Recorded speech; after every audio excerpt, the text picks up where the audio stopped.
What if I told you that the way we sleep today is not how humans were meant to sleep? For thousands of years, long before the hum of streetlights and the blue glow of our phone screens, the night was not one continuous stretch of unconsciousness. It was two halves, two distinct sleeps, and in between them, strange, magical, and sometimes dangerous hour of wakefulness. An hour when people prayed, plotted, made love, told secrets, or wandered the streets under the gaze of the moon. In medieval Europe, this pattern was as normal as sunrise.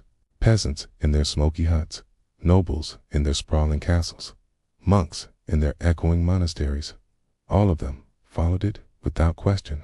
They called it first sleep and second sleep, and between them, something happened. You'd close your eyes at dusk, or shortly after, perhaps around 8 or 9 in the evening. After 4 or 5 hours, you'd wake up, not groggy, not restless, but alert. The room would be cold, the embers in the hearth glowing faintly. Outside, the streets would be silent, except for the occasional bark of a dog or the wind slipping between wooden shutters. And yet, this was not a time to fear. This was the midnight hour. Historians stumbled upon this forgotten rhythm in the margins of old letters, in court records, in the casual mentions of chroniclers who assumed their readers would understand. A man writes to his friend about visiting him after first sleep. A woman testifies that she saw her neighbor leave the house between the sleeps. Doctors of the time even prescribed the practice, recommending that those suffering from melancholy take advantage of the wakeful period for quiet reflection or conversation. But what did they do in those hours? For many, the answer was prayer. In the quietest part of the night, with the world still and the mind clear, people believed their words carried further. That God himself was more present then than at any other time. Monks were roused from their beds to chant the night office, their voices echoing through stone cloisters as candlelight flickered across the walls. Outside those monasteries, devout villagers would kneel by their beds or before small wooden crosses, whispering petitions into the dark. Others took a more earthly approach. Couples would talk in low voices, sharing confessions, hopes, and desires.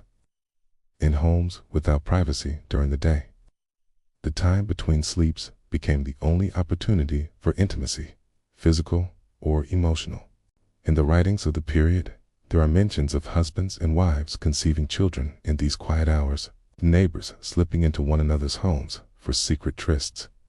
The middle of the night was a time when rules seemed to soften, when the rigid structure of daylight gave way to something freer, and sometimes more dangerous. For the ambitious, this was a perfect time for plotting. In towns and cities, small groups might meet in back rooms, planning trade deals or political moves. Thieves would take advantage of the reduced watch to slip through alleys. Messengers might deliver urgent letters, knowing they could reach their destination without being noticed by most of the town. The quiet hour was a hidden stage for the kind of acts that could change lives or topple power. Even ordinary tasks were done then.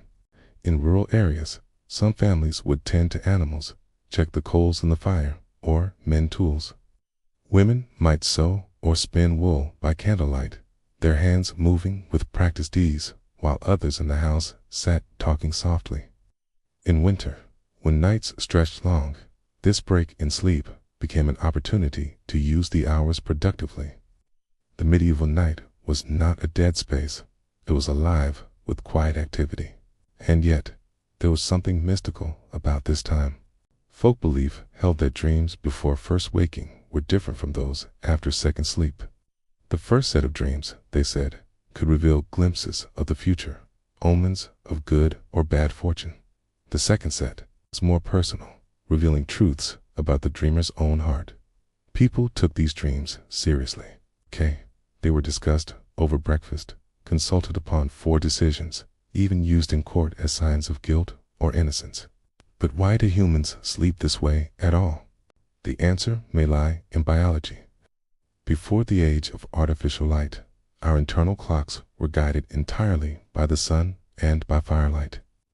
In winter, nights could stretch 12 or more hours, far too long to sleep in one block. Our bodies naturally fell into two cycles, separated by a period of quiet wakefulness. Modern experiments in which people live without electric light showed the same thing. After a few weeks, they began to wake naturally in the night, alert and calm, before drifting off again. It wasn't strange. It was simply how we were built. Then it vanished. Slowly, almost without notice, the world's relationship to night changed.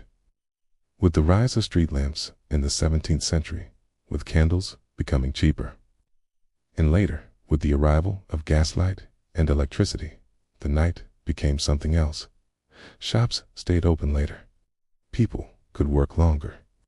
The middle hours of darkness were filled with noise and activity, and without the long, uninterrupted dark of the medieval night, first sleep and second sleep began to merge.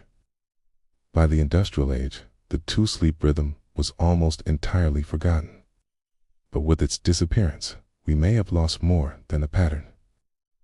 Those midnight hours were a liminal space, a time between worlds. They allowed for reflection, for private conversation, for a kind of intimacy and spirituality that our fast-paced, light-filled nights rarely permit.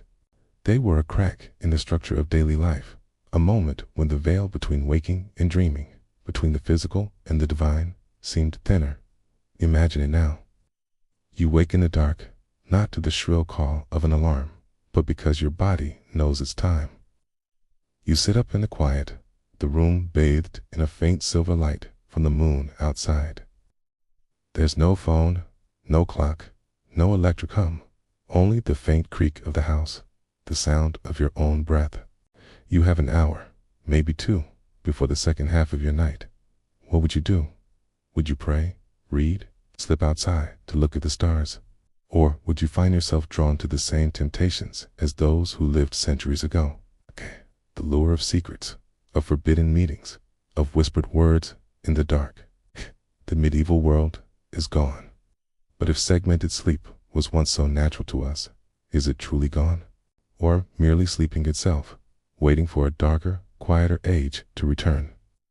Some researchers suggest that people suffering from insomnia might in fact be experiencing a modern echo of this ancient rhythm, that waking in the middle of the night isn't a problem, but a memory.